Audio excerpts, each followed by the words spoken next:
তো এইবার একটা মাস বাদ দাও, সব বাদ দাও, একটা মাস আইয়ামাম মাদুদাত, গুনা দিন, গুনা দিন মানে গইনা একার তুমি গইনা নিবা, গুইনা 30 দিন অথবা 29 দিন একারে তুমি গইনা রাখো, 31 দিন লাগবে না, 32 দিনে যাব না, 31ও যাইবে না, সোজা সাফ কথা 30 বা 29 দিন, এই গুনা 30 দিন তুমি মাহে রমজান আমার কথাটা একটু শুনবা, গুনাটা ছেড়ে দিবা, আমার ইবাদত আমার বন্দিগির মধ্যে তুমি ডুবে যাইবা, লিপ্ত হইবা 30টা দিন অথবা 29 দিন। আল্লাহ বলেন আমি ওয়াদা দিলাম 30 দিনের দিন 29 দিনের দিন নতুন একটা ঈদের চাঁদ উঠাবো, লাআল্লাকুম তাত্তাকুন, তোমারে মুত্তাকি বানাইয়া জান্নাতের ফ্লাইটে উঠাইয়া দেব। মাহে রমজান মহান আল্লাহ পাক রব্বুল আলামিন একজন বান্দাকে এটা বলে যে বছরে 11 মাস বান্দা আমি চেয়েছি ইত্তাকুল্লাহ, আল্লাহকে ভয় করো, আল্লাহকে ভয় করো, আল্লাহকে ভয় করো, আল্লাহকে ভয় করো। আল্লাহ বলেন আচ্ছা বান্দা যাও, ঠিক আছে, 11 মাস পাত্তা দিলা না, গুরুত্ব দিলা না, ভুল করছো, ভ্রান্তি করছো, গুনাহ করেছো, এলোমেলো জীবন চালাইছো, আচ্ছা বান্দা যাও, ঠিক আছে। একটা মৌলিক কথা মনে রাখবেন, উঠেন না, আমি আর একটু সময়, একটা মোটা দাগের কথা মনে রাখবেন যে আল্লাহ তাআলা বান্দাকে, প্রথম কথা এটা মনে রাখতে হবে সব সময়, আল্লাহ বান্দাকে মূলত মাফ করতে চায়, জান্নাত দিতে চায়, এটা সবসময় বিশ্বাস করতে হবে। আল্লাহ চায় মাফ করে দিতে, আল্লাহ চায় জান্নাত দিতে। এজন্য কোরআনুল কারীমের সমস্ত আয়োজনের মধ্যে আল্লাহ তাআলা প্রত্যাশাটা, আশাটা আমাদেরকে বেশি দিছে, বান্দা আমি মাফ করে দেব, মাফ করে দেব, মাফ করে দেব, আসমান ছোঁয়া গুনাহ আমি মাফ করে দেব, পাহাড় পরিমাণ গুনাহ আমি মাফ করে দেব। কুল ইয়া ইবাদিয়াল্লাযীনা আসরাফু আলা আনফুসিহিম, সারা জিন্দেগির গুনাহ, চোখের এক ফোঁটা পানি ফেললে, পিছনের গুনাহ ছেড়ে দিলে, নতুন করে ঘুরে দাঁড়াইলে, আমার ইবাদতে লাগলে, আমি আল্লাহ পিছনের 90 বছরের গুনাহ একসাথে মাফ করে দেব। একটা ছোট্ট ঘটনা আছে কিতাবে, হযরত ইউনুস আলাইহিস সালাম, নাম শুনছেন না? এই ইউনুস আলাইহিস সালাম একটা পর্যায়ে আল্লাহকে বলছিলেন, আল্লাহ আমার জাতির এগুলার কালেমা পড়বে না, হেদায়েত পাবে না, আপনি এগুলারে সব ডিরে ধ্বংস করে দেন। মানে ইউনুস আলাইহিস সালাম নিজের থেকে বলছিলেন। তো আল্লাহ তাআলা তখন বলছিলেন, ইউনুস ও একটু দূরে একটা লোক মাটি দিয়া মাটির পাতিল বানাইতেছে, অনেকগুলো বানাইয়া রাখছে, কুমার তুমি তার কাছে একটু যাও। তো গেছে, গিয়া আল্লাহ তাআলা বলছে, ইউনুস তুমি ওই লোকটারে একটা বলো একটা বার যে আপনার যে হাতে বানানো, নিজের হাতে বানানো মাটির এই পাতিল যেগুলা মাটি দিয়া বানাইছেন, একটা পাতিল ভাঙ্গা ফেলেন। তো ইউনুস আলাইহিস সালাম এটা বলছে, লোকটা বলছে আপনি কি বললেন, এটা আমার এত কষ্টে নিজের হাতে বানানো মাটির পাতিল, আমি এটা ভাঙবো কেন, আমি কেন ভাঙবো আমার হাতে গড়া পাতিল? ইউনুস আলাইহিস সালাম আল্লাহকে বলছে, আল্লাহ ও তো বলতেছে তার নিজের হাতে গড়া পাতিল সে ভাঙবে না। মহান আল্লাহ পাক বললেন, ইউনুস তাইলে এক কুমার যদি তার হাতে গড়া মাটির পাতিল ভাঙতে না চায়, 9 মাস মায়ের জরায়ুর মধ্যে আমি আল্লাহ আমার যে বান্দাকে নিজ হাতে বানাইছিলাম, আমি যাকে মাটি থেকে, বীর্যের ফোঁটা থেকে, জমাট রক্তে, গোশতের টুকরা, হাড্ডির খাঁচা, এই দেহের চোখ, নাক, কান, অঙ্গ প্রত্যঙ্গ দিয়ে যাকে আমি নিজ হাতে সাজাইছি, আমার সেই বান্দা আমি নিজের হাতে কেমনে ধ্বংস করে দেব? ও যদি মাটির একটা পাতিল ভাঙতে না চায়, আমার বান্দা আমি ধ্বংস করব কেন? ওরে আমি বানাইছি না, ওরে আমি জাহান্নাম দেব কেন? নাব্বি ইবাদি আন্নী আনাল গফুরুর রহিম।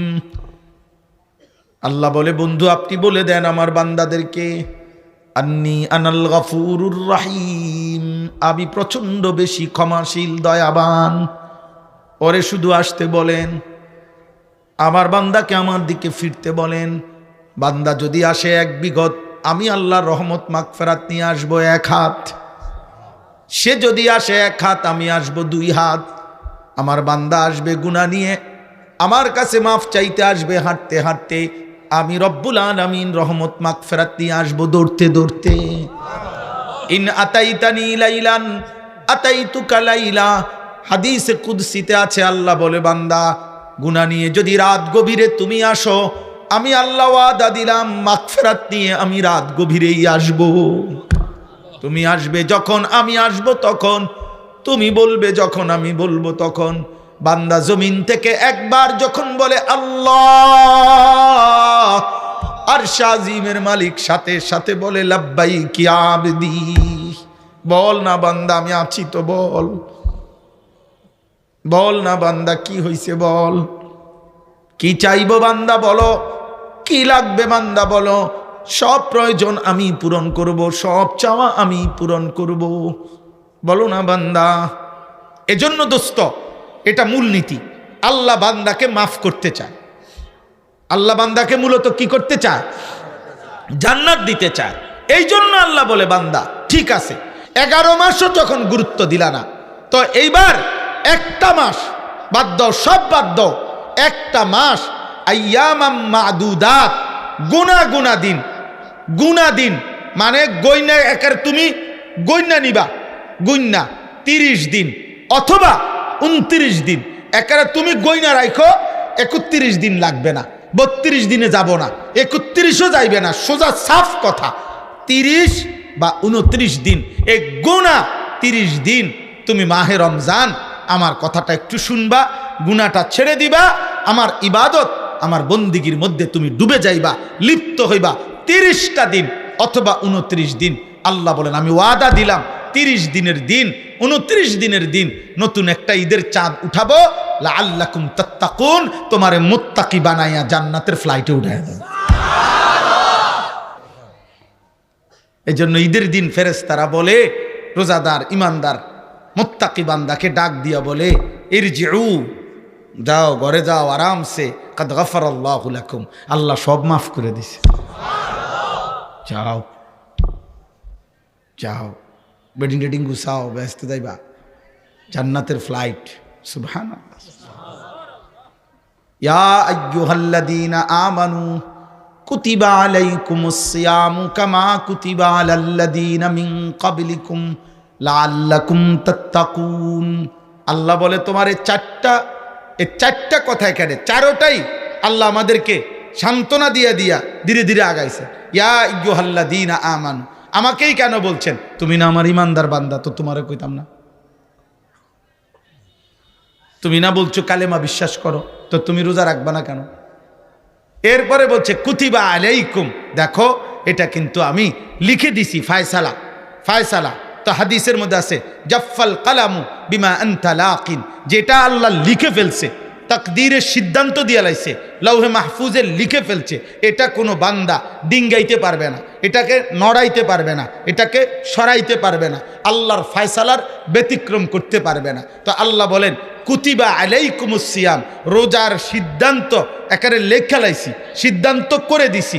অতএব এখন আর কোনো পরামর্শ চাচ্ছি না, এখন কোনো মতামত চাচ্ছি না, এখন চাচ্ছি তুমি নিশ্চিন্তে এটা মেনে নাও, যেহেতু আল্লাহ ফয়সালা করেই ফেলছে, অতএব আমি করব, অতএব আমি পালন করব। এরপরে আল্লাহ বলছে বান্দা যদি বলে আল্লাহ কষ্ট হবে না তো, আল্লাহ বলে না, কামা কুতিবা আলাল্লাযীনা মিন ক্বাবলিকুম, ইতিপূর্বে প্রত্যেক যুগের ইমানদাররা রোজা রেখেছে, তারা রাখতে পারছে, তুমিও পারবে। সর্বশেষ আল্লাহ বলেন তাইলে আমি, বান্দা যদি বলে আমি কি পাবো বিনিময়ে, আল্লাহ বলেন লাআল্লাকুম তাত্তাকুন, 1 মাসে 11 মাসে যেই তাকওয়া দিতাম 1 মাসেই দেব। এটা কোম্পানির বিশেষ অফার, এটা 1 মাসেই মুত্তাকি, 1 মাসেই জান্নাতি, 1 মাসেই জান্নাতি। সুবহানাল্লাহ। অতএব আপনাদের কাছে অনুরোধ, ইয়া আইয়ুহাল্লাযীনা আমানু কুতিবা আলাইকুমুস সিয়ামু কামা কুতিবা আলাল্লাযীনা মিন ক্বাবলিকুম কামা কুতিবা আলাল্লাযীনা মিন ক্বাবলিকুম লাআল্লাকুম তাত্তাকুন। সাদাকাল্লাহু মাওলানাল আযীম। وقال نبينا صلى الله عليه وسلم من صام رمضان إيمانا واحتسابا غفر له ما تقدم من ذنبه রোজা নামাজ হজ যাকাত হালাল হারাম পাক না পাক সব চূড়ান্ত আল হালালু বাইয়িন ওয়াল হারামু বাইয়িন নবী সাল্লাল্লাহু আলাইহি ওয়াসাল্লাম বলছেন যা কিছু হালাল তা স্পষ্ট, যা কিছু হারাম তাও স্পষ্ট। আল্লাহ তাআলা পূর্ণাঙ্গ সব কিছু পূর্ণ করেই নবী সাল্লাল্লাহু আলাইহি ওয়াসাল্লামের কাছে আয়াত নাজিল করে জানায় দিয়েছেন আল ইয়াউমা আকমালতু লাকুম দীনাকুম, দিন আমি পূর্ণ করলাম। কাজে নতুন করে ব্যাখ্যা বিশ্লেষণ করা, নতুন করে কোনো বিধান প্রবর্তন করার আমাদেরও সুযোগ নাই এবং আল্লাহ তাআলাও চূড়ান্ত করে দিয়েছেন। কাজে জিবরাইল আর নতুন কোনো বিধান নিয়ে আসবেন। তাহলে একই কথা বারবার বলা হয়, বারবার বলা হয়। মূল উদ্দেশ্য কি? মূল উদ্দেশ্য এই বারবার বলা, এটা আল্লাহর আদেশ। আর কেন আল্লাহ বলছেন তানফাউল মুমিনিন, এই বারংবার বলার দ্বারাই ইমানদারের উপকার হবে, ইমানদারের উপকার হবে। এই জন্য আল্লাহ তাআলা উলামায়ে কেরামকে বারবার বলতে বলছেন। নবীজি সাল্লাল্লাহু আলাইহি ওয়াসাল্লামকে বলছেন আপনি বারবার বলেন ওয়াদাক্কির ফাইন্নাদ যিকরা তানফাউল মুমিনিন, আপনি যতবারই বলবেন প্রত্যেকবার নতুন করে প্রেরণা আসবে, আরেকবার ভাববে, আবার জজবা আসবে, আবার হয়তো ছুটে যাবে, আবার বলবেন, আবার প্রেরণা আসবে। এইভাবেই চলবে। এই জন্য এই ওয়াজ মাহফিল, জুমার নামাজের বয়ান অথবা উলামায়ে কেরাম যখনই সুযোগ পায় তা আপনাদেরকে বলে, বারবার বলে, বারবার বলে। এই বারবার বলা এটা আল্লাহর আদেশ। একই কথাই বারবার বলা। কোরআনুল কারীমের মধ্যে আল্লাহ তাআলা এক কথা বারবার বলছেন, অসংখ্য এমন কথা বারবার বলছেন। ওয়ালাকাদ ওয়াসসালনা লাহুমুল কাওলা, আল্লাহ তাআলা বলেন আমার কথাগুলো আমি বারবার বলেছি। লাআল্লাহুম ইয়াতাযাক্কারুন, যেন আমার বান্দারা উপদেশ গ্রহণ করতে পারে, এটাই মাকসাদ। কোরআনুল কারীমের মধ্যে ইয়া আইয়ুহাল্লাযীনা আমানু, হে ঈমানদারগণ, এই কথাটা 89 বার আছে। 89, 8, 9। তাহলে এতবার কেন বললে? এই বান্দার যেন কলিজায় ঢোকে, তার যেন বিবেক জাগে যে আল্লাহ আমাকে এতবার ডাকছে। আকিমুস সালাহ, আকিমুস সালাহ বারবার আছে, 82 বারের চাইতে বেশি। এতবার কেন বললেন? ইত্তাকুল্লাহ, ইত্তাকুল্লাহ, ইত্তাকুল্লাহ বারবার আছে কোরআন। এতবার কেন বললেন? বান্দার কলিজায় যেন ঢোকে, হৃদয় যেন জাগে, বিবেক যেন নড়ে, অনুভূতি যেন হয়, অনুভূতি যেন জাগে। এইভাবে অনেক ইবলিসের ঘটনা, আদম আলাইহিস সালামকে সেজদা দিতে বলছে, দেয় নাই। তা আল্লাহ তাআলা তাকে সেজদা না দেওয়ার কারণে বিতাড়িত করে দিয়েছেন। এই কথাইটা কোরআনুল কারীমে 10 বার আছে, এক কথা। মুসা আলাইহিস সালামের ঘটনা বারবার আছে, ইব্রাহিম আলাইহিস সালামের কথা বারবার আছে, নবীজি সাল্লাল্লাহু আলাইহি সাল্লামের কথা বারবার আছে। আখিরাত, এই পৃথিবী একদিন কিয়ামত হবে, ধ্বংস হবে, শেষ হয়ে যাবে, এই কথাইটা কোরআনে আল্লাহ বারবার বলছে। ইজাস সামাউন ফাতারাত, ইজাস শামসু কুవ్বিরাত, ইজাস সামাউন শাক্কাত, হাল আতাকা হাদিসুল গাশিয়া, আল কারিআতু মাল কারিআ, ইজা জুলজিলাতিল আরদু জিলজালাহা, ইজা ওয়াকাআতিল ওয়াকিআ, লা উকসিমু বিয়াউমিল কিয়ামা। এইভাবে বারবার আছে, একই কথা, একই কথা বারবার আছে, বারবার আল্লাহ তাআলা বারবার বলছে যেন বান্দার দিলে ঢোকে, বান্দা যেন কথাটা বিশ্বাস করে, বান্দা যেন হৃদয় দিয়ে ভাবে। মানুষও দুনিয়ার মধ্যে দেখেন বিবেকের দাবি এটা। মানুষ যখন বারবার কোনো কথা বলে তখন অন্য কেউ বলে যে ভাই দেখো তোমারে এতবার বলতেছে, তোমার উচিত কথাটায় গুরুত্ব দেওয়া। তোমার মা তোমারে এতবার ডাকতেছে, তোমার বাবা তোমাকে এতবার ডাকতেছে, তোমার বন্ধু তোমাকে এতবার বলতেছে। এইভাবে বারবার বলার দ্বারা হৃদয়ে গাঁথে, অনুভূতি হয়, বিবেক। বলতেছিলাম এই কথাটা। তাহলে প্রথম কথা হলো আজকের এই বয়ান না, প্রতিনিয়ত আল্লাহর কথা শুনবেন এবং মনোযোগ দিয়ে শুনবেন। যে আমি তো বদলাচ্ছি না, না, বদলাবে তো আল্লাহ। পরিবর্তন আল্লাহর হাতে, ফয়সালা আল্লাহর হাতে। আল্লাহ যাকে হেদায়েত দেয় তো সেটা আল্লাহ দেয়।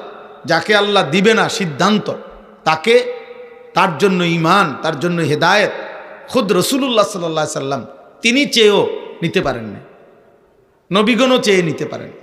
আল্লাহ যখন সিদ্ধান্ত দেয় ঈমান দিবে না, হেদায়েত দিবে না, তো কারো ক্ষমতা নেই।